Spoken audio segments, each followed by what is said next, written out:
Hello, welcome back to another edition of the I'm Always Right Sports Podcast. I am your host, as always, the Mouth of Michigan, Robin Dyke. And with me, as always, my co-host, the Merc Zone, Mike Merkel. I'm here. He's here. We're ready to go. Lots of stuff to talk about today, Mike. Let's just jump right in.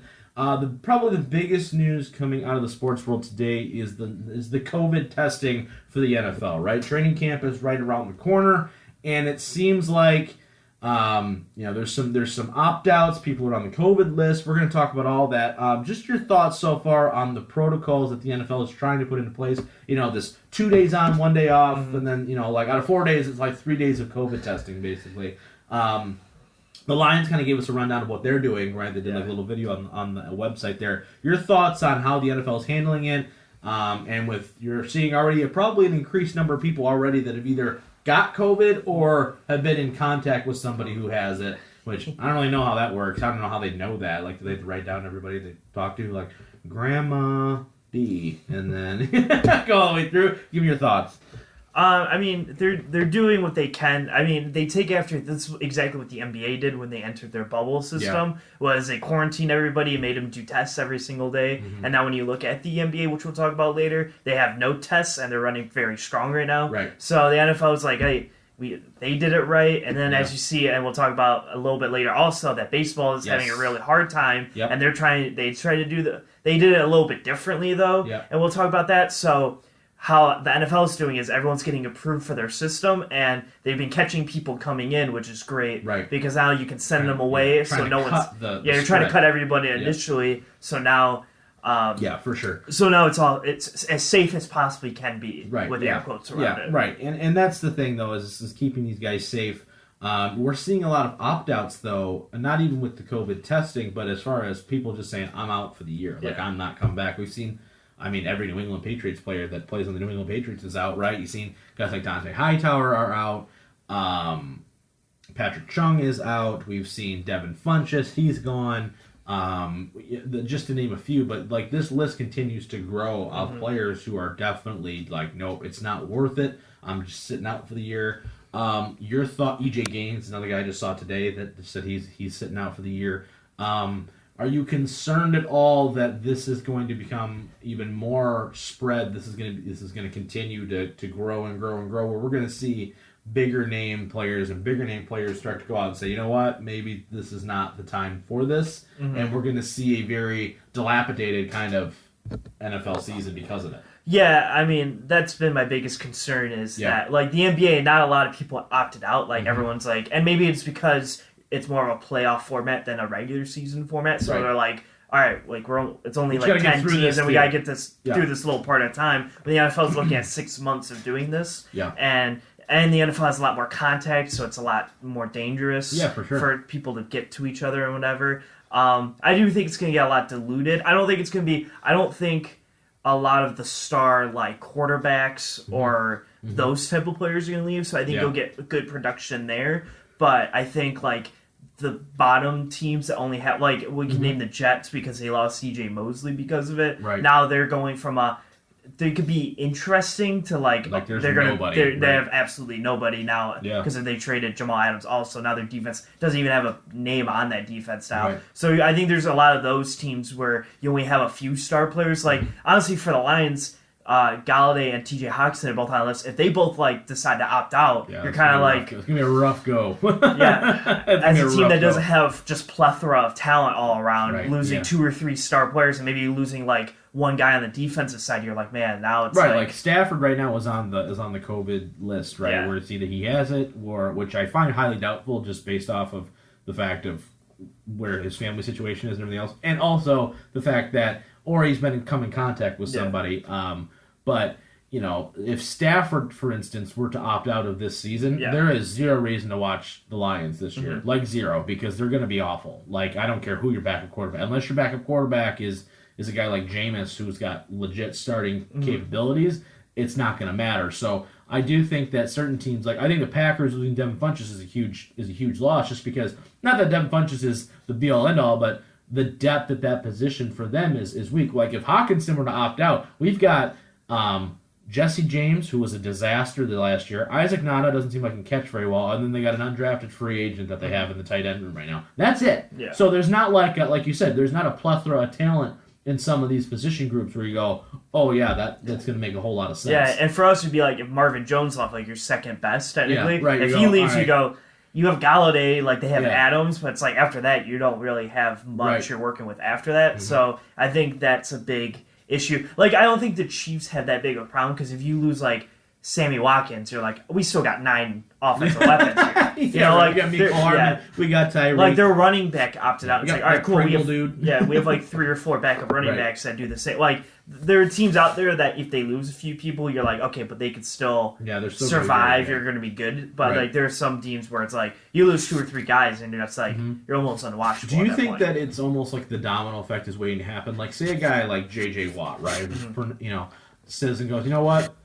I'm not playing this year. Do you think that that's what it's going to take for maybe other star players? Like, I think right now it's almost like you don't want to be that guy to kind of kick it off. But, like, if there's a certain person who just goes, you know what, I'm done. Like, if Brady won't because he's a machine. But, you know, say Mahomes or Lamar is just like, you know what, I don't think this is the right time to do this. I'm out for the year. And then, obviously, tank their entire season's plans. But also, do you think that would kind of start a snowball effect where you go, okay, he's gone? Yeah, maybe if Mahomes ain't playing, I ain't playing. And it's just going to continue to grow after that? Do you think there's like a guy that can go and say, if this person leaves or opts out of this season, that this whole season's going to be pretty much screwed?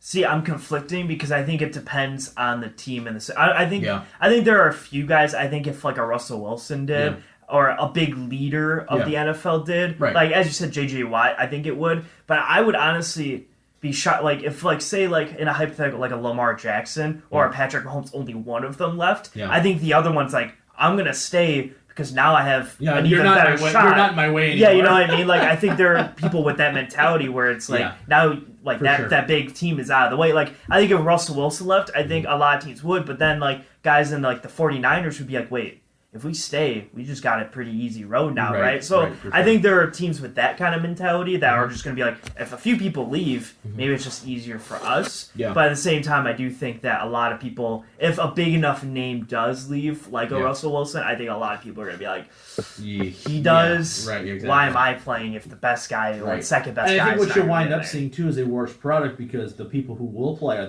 the young guys. Right? Yeah, are those guys that are like, I just need a job, right? Yeah. If I can go out and kill it this year, right, then I can get signed long term to a contract somewhere. You know, it's going to be an interesting time for sure, just to see what's going to happen. You know, as this kind of progresses. You know, that's gonna be interesting. Say like the Kyler Murray just go off because they're playing a lot of teams that don't have like the whole secondary is all about the second year dudes. Yeah, like, oh, all right. Yeah, and they're just like blowing through them. Then they get big contracts, and then like next season, like season after this, where everyone's coming back and you're not doing so hot. It's like that was like the COVID year where it's like, yeah, you did really good in the COVID year, right? But is it going to transfer to every other year? Do you think let's just be super optimistic here for a second. Say the Lions play well this year, right? Okay. And they go 10-6, 11-5, right?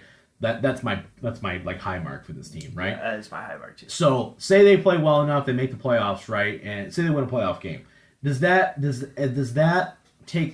success in this particular scenario with everything that's going on, does that like dampen anything for you to be like, well, I mean, yeah, but you did it in the 1 year where like players from the Packers are out, players from the Bears are. I mean, you got a couple guys, but nobody that important. Like, you know what I mean? Like, would that hurt? And same thing for the Super Bowl winner. Yeah. Say the Baltimore goes out and wins the Super Bowl this year. Lamar plays fine, and you're like, okay, cool. Does that lessen the importance, you know, or does it maybe bring it up because it's like, well, I think that is a very, because that's the same discussion of like this NBA champion. Oh yeah, for sure. Are they going to the asterisk thing? Yep. I don't necessarily think it will, because I don't think at this moment enough big names are coming out. Yeah. But as a Detroit Lion, here's a reverse question to that: is what if the Lions end up going, say, like 4-12? Yeah. But then you make these. Well, it's the COVID year and we lost all these guys, right? So they're able to keep their job another year. Oh yeah, for sure. I think that is a problem that I would have. Yeah. You think that? So forward. So say that the Lions go 4-12 and. You know, they have a couple starters that just go, you know what, I'm out kind of thing. You know, say like Marvin and Hawkinson. I think that where they're at is from an organizational standpoint. I don't think they have enough clout at this point to be able to justify bringing them back if they're like that again. Even with that, I hope not. Yeah, I don't. That's think my so. scare. Is I'm like, it was COVID. We lost. Well, here's the thing. In the Lions' particular case, right? Like I think other teams like that have coaches that are maybe kind of in that weird spot, right? Like I think if the Jets are going to be terrible, I think everybody in the world thinks the Jets are going to be terrible. Yeah. I think Adam Gase is safe regardless, right? Yeah. But in the Lions' case, right, with Patricia and Quinn, if they go 6-10, right, I don't care who's sitting out there, unless it's Stafford. But even then, quite frankly, it's your job to build a team that's somewhat competitive, and that's why we brought Chase Daniel in.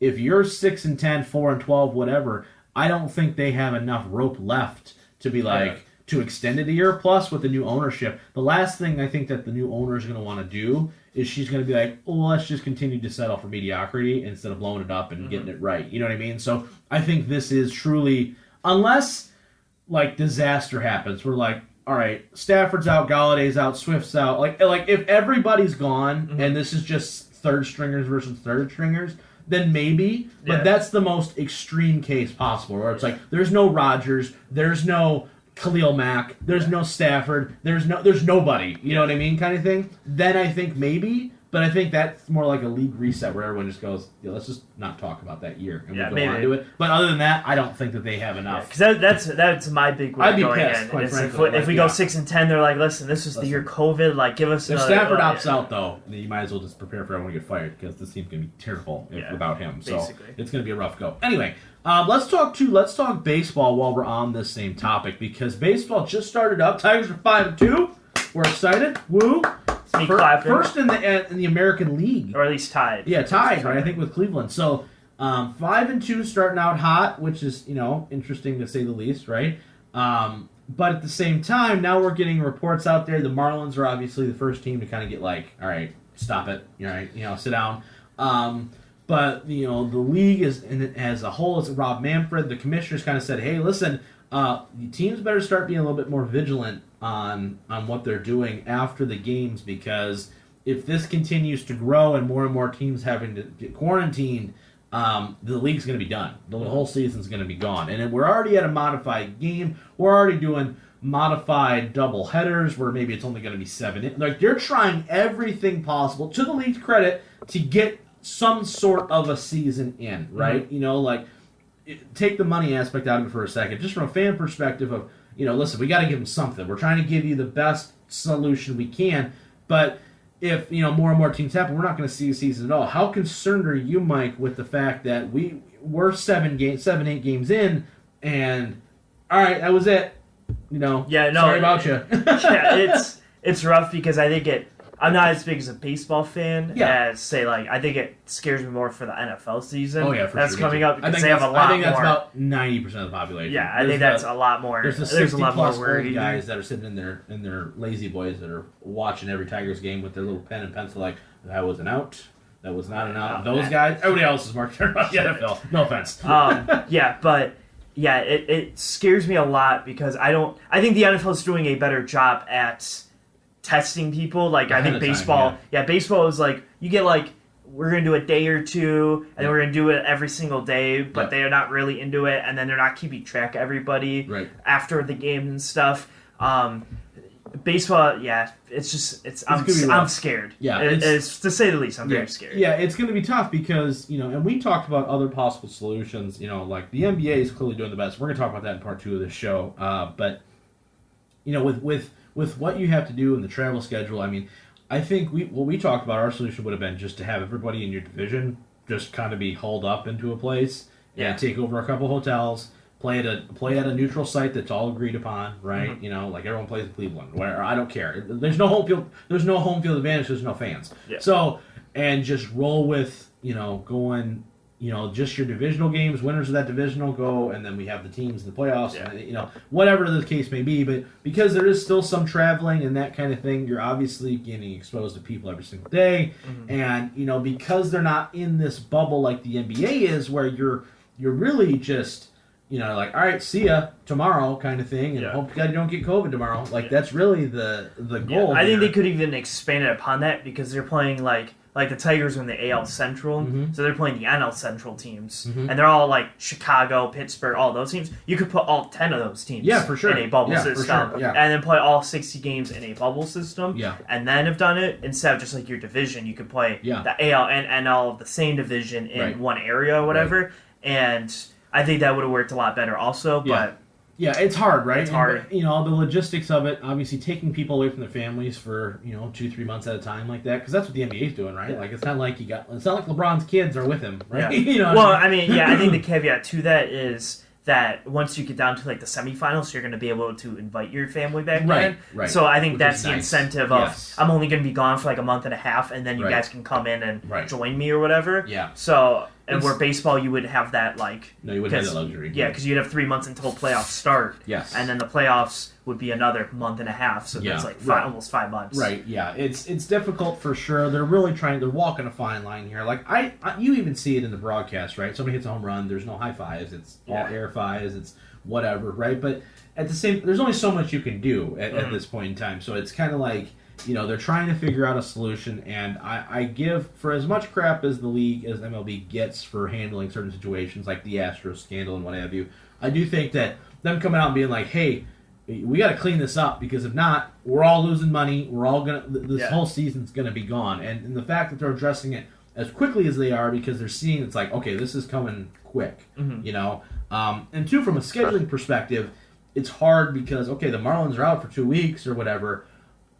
All right, cool. Yeah. Now we got to put. How are we going to reconfigure this schedule? Now everything's on hold in this little area. Everyone else is still playing. Yeah. But now we're over here, and Well, because the problem is their schedule. They should have included like 10 days off. Yeah. For scheduling, like rescheduling purpose. Right. But they had 60 days. Right. And they made a 60-game schedule. right, and they're like everyone's just going. So everyone's playing Yeah. every single day, Yeah. which is cool for baseball fans. Like, oh, I get baseball every single day, like Right. legit every single day. Yeah. But at the same time, you're like, yeah, but if someone tests positive and you have to be out for a week or something, Right. Yeah. Exactly. what are you Now- gonna do? yeah, Like it's now in the all- Marlins situation, you have to be out for 2 weeks. It's like, how are you gonna you can't reschedule all of those games. Right. So now you're just gonna give them losses. Right. Yeah. Even Exactly. though they're not yeah. actually What losses. do you do? Right. So the Dodgers get infected, and Yeah. the Dodgers are one of the best teams in baseball. But now they have to take 2 weeks of losses. Yeah, exactly right. Now because they have of- 14 losses, and now maybe they don't make playoffs, which then hurts the product Yeah. going into the playoffs, because obviously you're like, all right, well, You want the best 16 teams But in or whatever. do the Tigers really belong in the playoffs?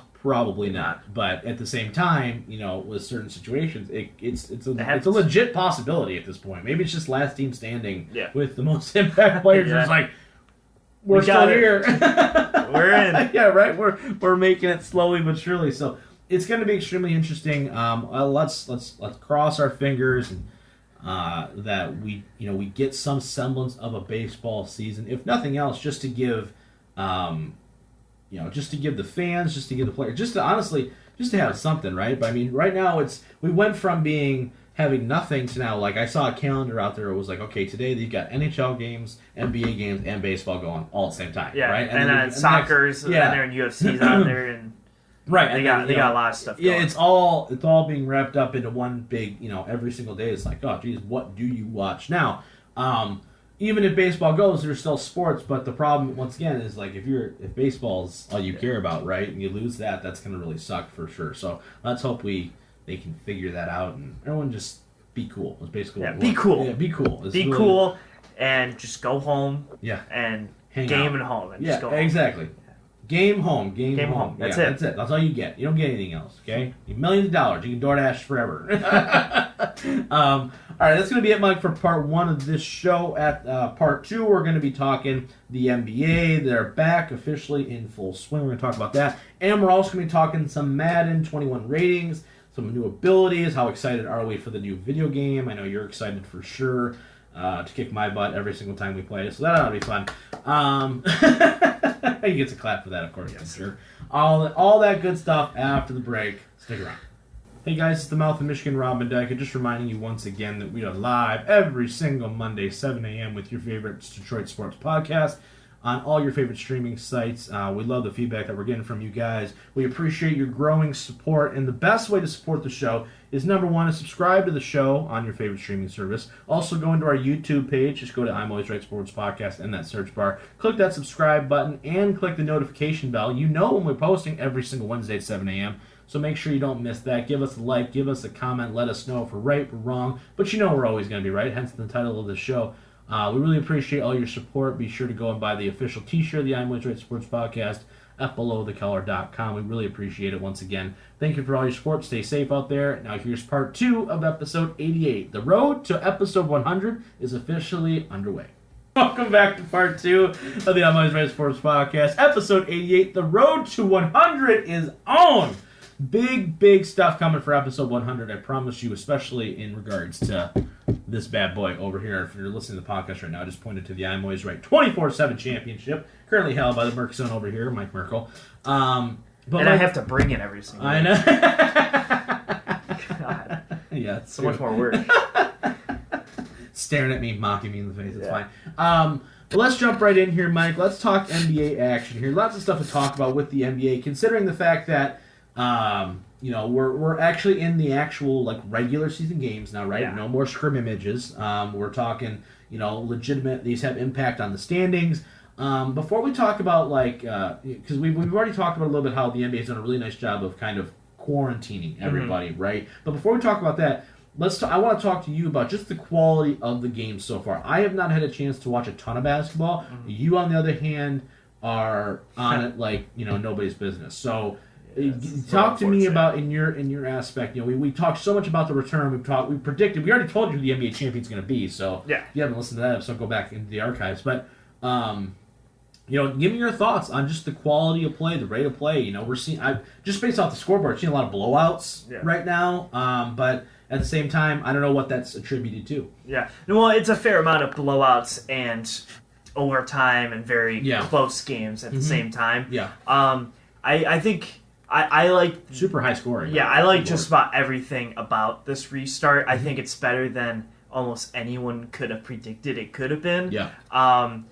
Having the big LED boards around, so you don't see just chairs of people kind of in baseball. Yep. Where wow, it's empty there. Right. Where here you get piped in sound noise, so it's kind of it feels like an arena. It feels like an arena, and right. It feels like one of those. It's gonna sound really weird when I say it, but when I explain it, one of those sitcom where you have the people in the back cheering and the laugh track where they're laughing behind kind of thing. Where it's you don't see it, but you hear defense or you hear crowd noise. Right. So you're are the people sitting if you didn't know you'd be there's probably people sitting away from the hard camera side. On the hard cam side where the looking at the court. Right. So I think visually, aesthetically, everything, it looks really good. I will say, for big basketball fans, it's very sloppy play right now. Yeah. Especially watching the Lakers play the Clippers and then the Raptors. You can kind of tell that LeBron's kind of, he's he would drive, but he loses the ball a good amount right now, and there's a lot of that little stuff going on, and that's just going to take some, that's why they're playing the 8 regular season games. And let's talk about that part, right? And because I think we have to give the NBA some credit here for basically insulating itself. Yes. With their testing, with getting everybody remote, which obviously it's a little harder to do for other leagues. Obviously, there's 20 guys on an NBA team compared to 110 for the NFL and what have you. But at the same time, you are now seeing we're going to see a full season more than likely from the NBA, right? There's been no people testing positive or anything like that with all the testing. They've done a nice job of vetting that out. That process has kind of been refined, and because of that, now to your point, we're maybe seeing some sloppy play here. But I think the NBA almost anticipated that with having this little 8-game buffer here to go, hey. We know it's going to take a little bit of time to get into rhythm. So now that we're, by the time we maybe get into playoffs, we're going to see a little bit better version of basketball as compared to right now where everything's kind of all over the place right now. Which I think is part of the reason why we're seeing such high scores. Absolutely. Yeah. No, defense isn't really... Because there are a lot of teams that are having, like the Trailblazers are getting Jurkic and Zach Collins back, two big guys that they didn't have all season because they were hurt. You're having a lot of guys bringing in, like Avery Bradley's not playing for the Lakers, right. Or the Clippers had to go without Lou Williams and Montrezl Harrell. Like you have all these teams that are missing pieces, either due to the COVID reasoning or because they just left and coming back, or just not going to be there in general. So they're finding it's almost like the first days of the regular season back in October are happening right now, where you have to get back in rhythm, you got to get back with your teammates and stuff. But I think 8 games is a perfect amount of time where you can kind of get back into shape, get everything going, work out the kinks. So when the playoffs start, you're like, okay, we're not just jumping right into playoff basketball. We got a few. For some teams, they're like playoff atmosphere type games. For the top tier teams, it's just if you're Portland, you're like, well, we got to win this game. We have to win every game. We have to win every single game. If you're Memphis, you have to win every single game. If you're like the Lakers, Clippers, Bucks, you're like, we can test some stuff out, 500, and then we'll make the playoffs and be fine. But it's been a lot of fun. I've watched just about every single game, and I don't think even the blowouts. They're still playing the starters a lot too, which is nice. Where like the Pelicans lose by 30, but Zion still plays 30 minutes. Where it's like, all right, I'm still enjoying watching these people play, even though it's the scoreboard's not looking very good. For sure, absolutely. Yeah, talk to me too. Just some people were as natural as it comes. Even when in October we were talking about when the Clippers beat the Lakers that first meeting to open the season.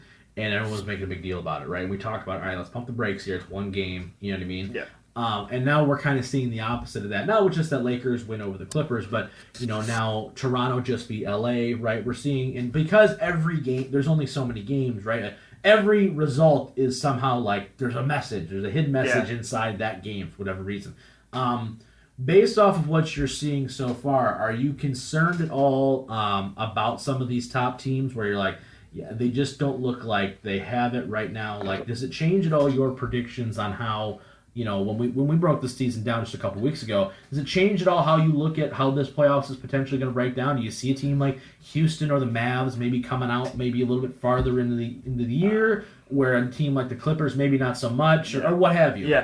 I think it's too early to tell because, like I said, you're not really in sync yet. Like LeBron, so you look at that Lakers-Clippers game, that first game, right? LeBron's stat line was 14, 10, and 7. Right? When you get to the playoffs... Ass. Yeah, exactly. Like, I look at that and I'm like, that was very... Now, Anthony Davis did quite amazingly or whatever and really helped carry that load or whatever. But I'm like, people are like, and then Clippers don't have Lou Williams and Montrezl Harrell, so now they're going to be better. But then I go, but LeBron's not only going to give you 14 points, he's probably going to give you 30 when the playoffs come around. So I think there are a lot of teams that are either not showing everything they got, or it's like in the NFL, preseason NFL stuff? Not even preseason, but it's like when you're kind of getting to the playoffs and you start kind of resting people and stuff. You're not really showing everything you have. You don't want to bring out those trick play everything because you're like, I'm going to wait until we're down 7 in the playoffs to pull out this cool trick play kind of thing that we've been working on, like the Philly special. You're not going to show that in the regular season. You're going to do that in a Super Bowl type atmosphere. You're not bringing out everything in the NBA that you have in these regular season games. You're going to put it all on the line in the postseason. So it's really hard to be like the Celtics lost by 7 to the Bucks, and people are like, "Oh my God, the Celtics!" It's like because Tatum played awful. He only had like 6 points or something. But it's like, is Tatum always going to only give you 6 points? No, he's going to probably give you 25. So the game's going to be a whole lot different then. So. For sure. Yeah, it's just an interesting thing because when you see these instant reactions, right? Like I saw it was funny because I saw some Clipper fans who are magically are now Clipper fans. I didn't remember this many Clipper fans existing, a year ago, but it's fine. But seeing that, they're like, "Oh, the Lakers are screwed," because they only won by 2, blah blah blah blah. And then you see the Lakers fans are like, "No, we're gonna steamroll you guys forever." I don't think it's either. I don't think it's either one of those. You know what I mean? No. But it's interesting though, like with Toronto beating LA, I was like, "See, Toronto's not a team to be looked at." And I go, "All right, let's relax a little bit." You know what I mean? It's just interesting to see the amount of importance that fans are putting on each individual game, especially on the teams that I think sometimes even the fans are taking these games a little more seriously for the top teams than the actual teams themselves. Here's what I equate it to also is when you look at the NBA, it's like a team playing 3 and 4 nights to a team that's just got 3 days off. And you're like, how did the Pistons beat the Lakers? Right. Oh, well, the Pistons had 3 days off, and Lakers played 3 in 4 days. Mm-hmm. It's like the Lakers are not looking at these games like if the Lakers were the 8th seed and they're like, we have to win every single game, they would be playing at a much different level. They're the 1 seed guaranteed right now. Right. So they're not out here having to prove anything against Toronto. Right. So they tried to beat Toronto, but at the end of the day, they're like, we're not going to... LeBron's not playing 46 minutes to go beat Toronto. Right. They're waiting to the playoffs, and the Clippers don't do that. So for sure. I don't think you can look at each individual game, especially for the top teams. Maybe like the Portland teams. And that's the thing, right? Is that Memphis. You can look at that. That fight, right? But at the top, are just... No one's talking about these bottom teams. That's what's weird, right? Is everything that we talked about storyline-wise going into this restart, where it was like... It's all the top 5 teams like the side. bottom 3-4 teams, right, are going to be really fun to watch because it's going to be like legit playoff basketball. And then the other team, while it's fun to see the Clippers and Lakers play... At the end of the day, it's a means to an end. They don't really care long term. Like if I told you right now, which game would you rather watch? Lakers Clippers regular season or Pelicans Trailblazers? Right. I'd probably tune in to Pelicans Trailblazers only because there's way more on the line at this very moment for those games. And those are the games where you can go, wow, Zion only had 20 points. He should have had more. He got shut down by this person. Where you look at Lakers Clippers, Lakers are the 1 seed, so they're like... Yeah, we got 1 and 2 going at each other. You're like, okay, we'll see this again in 6 weeks. Exactly. So I don't think you can really put a microscope on each game. Yes. Especially the top teams. Maybe the lower teams. And that's why I want to talk about it too, because I think that right now people are focused. It's human nature, right? You focus on the best players, right? You care more about that, right? But I think that if you're a fan of good basketball and of teams that. If you want something, everyone wants to feel like right now because it's the short season that there's stakes, right? What does this mean? Yeah. What is this going to mean in a week from now, 2 weeks from now? These top 5, 6 teams, I don't think it matters. Yeah, looking at Lakers, Raptors, I go, this literally impacts absolutely nothing. Zero and nothing. Because Lakers are the guaranteed 1, and Raptors are pretty hard in 2 right now. Right. And, like 5 games and ahead. if you're Toronto, you're feeling great, right? Yeah. Like if you're a Toronto fan, you're like, see, don't count out the champs, whatever. But at the same time, other people are going, literally, it doesn't matter. Like, in the slightest. But now, if you're a Trailblazer fan, and you're like, man, well, okay, we got to play the Lakers, and we got to play these are must-win basketball games for us to even get into the playoffs. If the Trailblazers beat the Clippers by like 10, that's where you go, wait, what just happened there? Right, because you're seeing the... these bottom couple teams on both sides, not so much the East, because it's the East bottom it's a crapshoot, but especially in that West. But you're also seeing too and I don't know if this is because we're kind of getting back into the rhythm a little bit, but in my mind, I'm seeing a big gap in team building. I guess the best way to put it, I don't know, of talent between 1 through 4 and 5 through 8. Like I don't know if you're seeing that as well, but I am seeing I thought it would be a little bit more tightly contested in that regard, but I'm definitely seeing like take out the Bucks and Lakers for a second, and even Toronto and the Clippers, but you're seeing these teams that are in that 5 through 8 range. You're like, yeah, this is fun to watch, and there are some heavy implications going into this playoffs, but I'm not super confident that a lot of these teams, especially in the East, I have no confidence at all that any team out of the East outside of the Bucks and maybe the Celtics are. I think it's one of those things for fans where, unless you're a big, if the Pistons were the 8th seed, I'd be invested. I'd be wholeheartedly invested. Yes, I think it's one of those things where you go, in the grand scheme of things, it's probably if you had to bet money, it'd be Lakers Clippers on one side, and it's gonna be Bucks and name a team. Celtics, Toronto. Name a team would be on the other. Maybe the 76ers if they plan on pulling up together. But it's gonna be Bucks and somebody. Those are the 3 or 4 teams that are gonna be there. Yes. So that means your rooting interest for everyone else is kind of diminished. I would love to watch the Mavs do something, but are they gonna do something? Probably not. Yeah, right. And that's the problem with the 5 through 8s. It's it's cool to watch Mavs versus Rockets, but at the end of the day, both these teams will probably be second round, first round outs. No offense. Right. Exactly. So that's why and then you see Lakers Raptors, and you're like, that's a big time game, but it doesn't mean anything. Last question on this topic, real quick here. What would you rather have for you as a fan? Right? Would you rather see the top 4 in the Western Conference? So would you rather see Lakers Clippers on the West? And see the Bucks, and let's just take let's just say Toronto. Because they're 1-2s. 1-2s, right? Okay, 1 and 2s, right?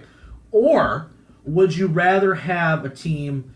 I don't think it's as plausible in the West, just because I'm looking at it. But let's just take these. Say a team like the Heat or the 76ers or somebody like that that's kind of in that middle range make a run to that Eastern Conference Finals and take one of those spots, probably from Toronto, and face the Bucks. Which one would you rather have? The two on both sides proverbial favorites going at it, or would you rather see that Cinderella team or two, take one in the West, say the Clippers, or say LeBron breaks his leg and the Lakers are out, or whatever, right? So, and you see a team like the Mavs or somebody kind of make a run out of nowhere. What would you rather see? I have been dying to watch Lakers Clippers all year. Yeah. So I think my perfect scenario for basketball would be Lakers Clippers on the West, and then the East. I would honestly rather see Bucks and like a Heat or a Boston than I would if you say Toronto's the number 2. So there's like the best team right now, right? But I would like to see the Bucks against like the Heat. I think that'd be a great matchup. And the Heat are 6 seeds, so that'd be the underdog story there. Yeah. Just from the West, there's not a team in the West. Like if LeBron played for like the Mavs, where they're a 7 seed, I'd be like, that'd be cool underdog story. Watch a 7-seeded team, or like if he played for Memphis or something, where I'm like, I like the player, now I like the team, and the 8 seeds going to fight the number 1 seed Clippers. That would be fun. Yeah. But for the two teams that I like the most and I want to see fight it out the most, and at least on the Western side, for sure. I'm like, those are the two. I don't have as much rooting interest on the Eastern side, so I would love to see the Bucks and an underdog team, because if the underdog team goes all the way, that'd be extraordinary. Be like, oh my god. The caveat to that though, right, is say like a Heat who was a 6 seed wins that and goes to the finals.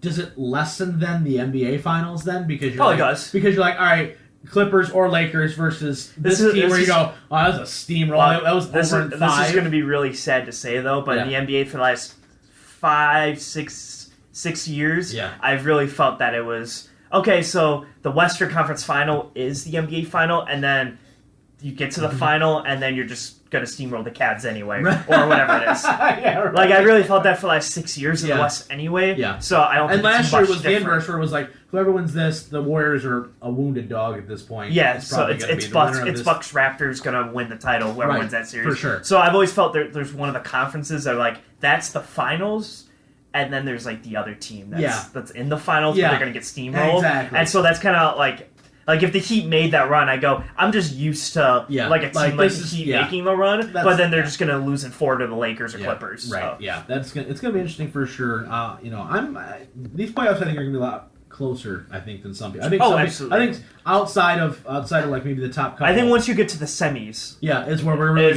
going to go. Like Lakers, Rockets, Clippers, Denver. That's how you're like. Yeah, I don't know, man. Let's go. It's tough. Yeah, let's chip, chop, chip for sure. All right, let's talk. Last topic of the day. Let's talk some Madden 21. Okay. We are on the what are we? When does it come out? The 21st. It comes out the 28th. I think is pre-release. No, it's Friday. Okay. So it would be the 25th. Okay. Would be that Tuesday, I think. The ultimate pre-release. Yada yada yada. 3 days before. Yeah. So I think it's the 25th. Right. The beta's already been out for a little while. Obviously, we're not cool enough to kind of get that kind of access. No, I heard it's really bad though. Yeah, I did too. I heard the same I'm kind of happy I didn't play it. Some people are already telling like, oh, we already found blitzes in here. I go, how? How could you? Like, it's like 3 teams. Yeah, exactly. That's kind of my thought too. It's 3 teams on regs. Right. Yeah. You're not even in like MUT or draft chats where like that's actually important. But anyway. But I did want to spend a little bit of time on this because it's the biggest video game for the sports. I mean, you can take NBA 2K, you got FIFA and all that stuff. At least for us as football fans, it's the biggest for us. Obviously, if you're a big Madden, I would say is the biggest sporting game. Right. But if you're like a big basketball fan, obviously NBA 2K, and we've been talking about NBA 2K too. As it comes out and what have you. But Madden's coming out, right? The big thing about Madden, I think, is the ratings, right? And who's rated where. I don't know why, but I feel like the NBA guys, for the most part, are like, okay. Like, I don't feel like, maybe I don't see it as much on social media where, like, it's a massive uproar. Maybe it's just because, like, certain guys, like, all right, LeBron's a 98. We got it. They're like, it's just assumed. I think for the NFL, I think there's so many... Like it's we look at, and we're probably going to end up talking about the Lions and their rating system, but we talk about how like Kenny Galladay is probably like a top 6 receiver ish. Yeah, but like his rating is just so hard because what he does doesn't translate to the game. Yes. Where I think in basketball everyone does the same thing relatively. Yep. So it's like who's just the best at playing basketball. Exactly. And so people don't outwork. There's a lot more variables in football than there is basketball or something else. Kenny Galladay, I think, is the perfect example of this because because Galladay is not rated as a top 5 receiver in Madden right now. All right, I think he's a top 5 receiver. Yeah, I'd say top tier. Yeah, I don't know. yeah. I'd have to rank him. You gotta, it's all based off personal preference. But Kenny Galladay does not run a 4.2. Kenny Galladay is not the crispest of route runners possible, like a Michael Thomas is, right? But what Kenny Galladay does is, he is the highest completion percentage on contested balls over 15 yards. Like, those statistics where you go, well, how the hell are we going to program that into a video game? It's not feasible, right? So if you're a Lions fan like I do, I play 98% of my games with the Detroit Lions in Madden, whether it's in regs or not. I know, call me stupid. I'm that guy. If you find a guy playing with the Lions, you're probably playing me more than or Mike sometimes. But regardless, right? Like, I think it's hard. I think it's the same like Tom Brady, right? Which I think is where the abilities have kind of helped even that a little bit sometimes. Like, Brady is terrible in Madden. He's slow. The arm strength is just average, right? There's nothing about Tom Brady on paper that makes you go, wow, he is awesome. But then when you see him play, you're like, all right, he's the greatest of all time, right? I think even guys like Aaron Rodgers sometimes, I don't think, get enough of like an oomph in those kind of categories because, Rodgers is not fast. But man, is he elusive? Is all get up, right? Like, how do you program that? Yeah, elusive is like it's hard to program. Yeah, right. Like, he's get better break tackle. That's not really fair because if I go and powerbomb his ass, he should be he's down. Right. So it's hard. Where I think other positions like defensive end, it's like, all right, you're really good. Yeah, JJ Watt. Right. You're fine. Really good. Like you got a great block shed. Talk to me though, Mike. You've done some research on it. Is there any person or any position where you just went, I don't understand like these rankings at all? Even because I've seen a lot of people in the community even go out and say, all right, top 1 or 2, I get it, I guess. But even like some of the 99 overalls, I think people were like, how is Mahomes not a 99? Or how is a Lamar maybe not a 99 or whoever because the league MVP, blah, blah, blah, blah. You know what I mean? And especially, quarterbacks is the big one. Everyone freaks out about the quarterback rankings for sure, which I also don't necessarily agree with, but it's fine. But it's fine. But talk to me about when the ratings dropped, what were your initial reactions? Did you go, because we're big on rankings on this show. Yeah, I mean, I didn't have any problem with the 99s. Yeah. I thought, because the 4 that got them were Mahomes, Donald, Thomas, Gilmore. Yeah. Correct me if I'm wrong. Those are the 4. Or no, McCaffrey got one. There was 5. Yeah. Okay. Those were the 5, and I go, yes. I don't know why I said Mahomes didn't get one. I meant to say you meant Lamar. Yeah. Those are the 5 that got him, and I said if you're gonna put the 5 best out there, I would say those are probably the best 5. I always have just a caveat with that though. I always have a little bit of a problem with giving a defensive tackle a 99 overall, just because it's like the least important position in football. Yeah, I mean, I know Aaron Donald's a freak. I get that. I totally get that, but all right. Yeah, I think when you're that much farther from the next guy, I get respect to that. It goes like Aaron Donald and like defensive tackle, and then Chris Jones, probably, and then after that you're really trying to find somebody. So when you're that far ahead, I think that's why you get it. Or like Stephon Gilmore, it's like Gilmore, guy, it's hard to find the next guy. After one, there's a bird. Like you could pick a guy at that point, But maybe it's Ramsey, maybe it's Lattimore, maybe it's Fuller. I thought Lamar would. I think Lamar. See, some of these players hurt because someone like Lamar, I'm like, your throwing is the reason why you're not a 99. Absolutely, and that's. Because if he was put at running back, he'd probably be like a 90, 98, 99. Right. But because at your quarterback, your throwing is probably not as well. Mm-hmm. So I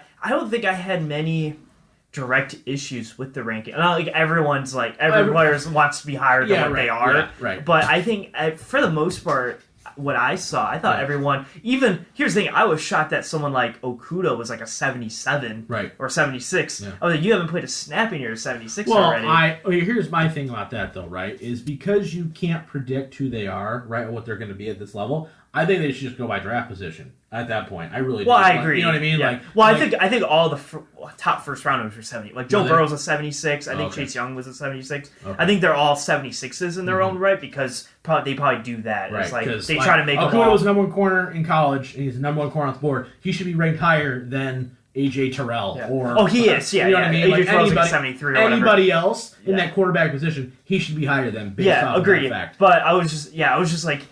76, I feel like, is a pretty good number for Yeah, someone who's never sure. played a snap. Yeah, absolutely. And so I thought those were. I always think the rookie numbers are high. The rookies are funny because they're always like, "Oh, I'm probably like a 90," and I go, "You've never played it down. How do you?" Like know people that? were like, "Joe Burrow's gonna be like an 85." I went, "He did that in college, guys." Right? Yeah. Like exactly. college. Yeah. Denard Robinson can throw for 5,000 yards in college. Yeah, right. Yeah. Logan Thomas was the quarterback for Virginia Tech. He played tight end for the Lions last year. Like, let's. Yeah. So. Let's like. Yeah, but I don't think any of the regular rankings. I like going through. I don't think there was a single one where I was like, I disagree a lot with. Yeah. I think there's obviously the like maybe should have been a little higher than this person's. Yeah.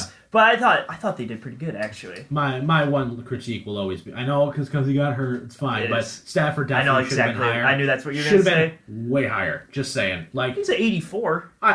Yeah, but he's behind guys like Dak and stuff. I'm sorry, but he was having a better year than Dak was. Just saying. Yeah, but Dak did end up with 5,000 at the end though. That's fine, but I'm just putting it out there. Stafford was second in the league in touchdowns, then he got hurt. I get it, he got hurt. I understand, but same time. Come on, put some respect on this man's name. But it's fine. It's whatever. But I do think though that there is a little bit of a. It's hard because I think like the team, like a Lions team, is never going to be ranked that good in Madden until they do something in the postseason, right? Like we can all kind of agree on that. Because I think I think a team too. Like I think they're going to fall into the New England category where like even New England, they're not a very good team in Madden. No, they don't have because they don't have like the true like they don't have stars. I was gonna say here's the problem with the Lions. They don't have star power. Right. Like they don't have a guy that's like like you don't have like an Aaron Donald where you're like, wow, that is by far this dude. You don't have amazing. You don't have a by far best player on your team. You could say Stafford's like most valuable player, but he's the quarterback, so he should be. Right. But after that, there's not really like that. Right, you can make an argument. Okay, maybe it's Trey Flowers, maybe it's Kenny Galladay. Maybe but you have a lot of guys who are like average good, but you don't have that guy. Right. Yeah, it's more about the team than it is about. And that's what the Patriots are. That's what a lot of the mid to low teams are, and that's why teams like the Chiefs and Seattle succeed in the Madden rating. Right. It's like, man, you got Russell, you got Bobby Wagner, you got this Jamal guy, Adams, like you got all these guys who are just like big name guys. I think those teams too fit into easier classifications, like Bobby Wagner, right? Will tear your head off if you're running across the middle. Where Jamal Adams, same thing. Tyreek Hill is just the fastest receiver in the league. 99 on speed. That's why he's going to be faster than everybody. So I think it's easier sometimes to quantify their impact on the game because their individual skill set matches what Madden is known for, right? Like you'll see professional Madden players, playing a red game where they put the fifth string corner out there because he's got a 94 speed and Slay's got a 90 speed, right? And he like, well, I need better speed. That's all I care about is speed or what have you. So it's a little bit interesting to see that dynamic, like like Taylor Mays is a big player for Madden 20, right? Taylor Mays hasn't been in the league in years, right? He was an average safety at best, but he's one of the best user Madden players that you can use because of his abilities that Madden has given him. So it's just interesting to see kind of the balance and all that stuff. Give me one thing you're really looking forward to for this next Madden, if anything, because I know that some of the players like it's pretty much Madden 20. I mean, every year has been like Madden 18, but I can't really say that. I will say, so I was looking this up just a second ago. Yeah. One cool feature is they have location-based tackles, so the defensive people are going to actually have awareness, and they're going to change their tackle depending on like how it is. So say it's like 4th and 1, and the guy's like running directly at them. Yeah. They're actually going to like try to like break down and like stop them from getting extra yards. Instead of just like throwing them to a first down, they're going to like try to stop them. I think that's, or like they're running to the sideline, they're actually going to use the sideline and like take them out of bounds instead of just trying to do a normal tackle, which then you could spin out over something. So I think location-based tackling is going to make it very interesting. Apparently the user for that is really bad though, but I hope that the computers that I don't have to control are like more aware and they're like, hey, let me just stay in the zone instead of like drifting off or not doing anything. When the game drops, I think we should do, after the first couple days we play, we go in, we do a little bit of a review of it because I do think that there's some things that people are nervous about with this next upcoming release, So I think once we kind of get our hands on it a little bit and see, all right, this is some glaring weaknesses here, but they also did some improvements here because I think it's always a give and take. Obviously, you're not going to run the ball this year because you were able to run. You're going to be able to run the ball like they crazy. Nerfed it pretty hard, apparently. So if you're a 49er fan, you go, oh, crap. Well, I guess we're changing to the Chiefs. For sure. All right, Mike, that's going to be it for this week's episode. Next week, I don't know, man. Maybe we're talking about cancellation of baseball again. I don't know. Cool, yeah, I'm excited. I'm going to defend, really, but that's going to be it for the Mystic Whale Man. He's the Merc Zone. I'm the Mouth of Michigan, and we will see you guys, as always, next time.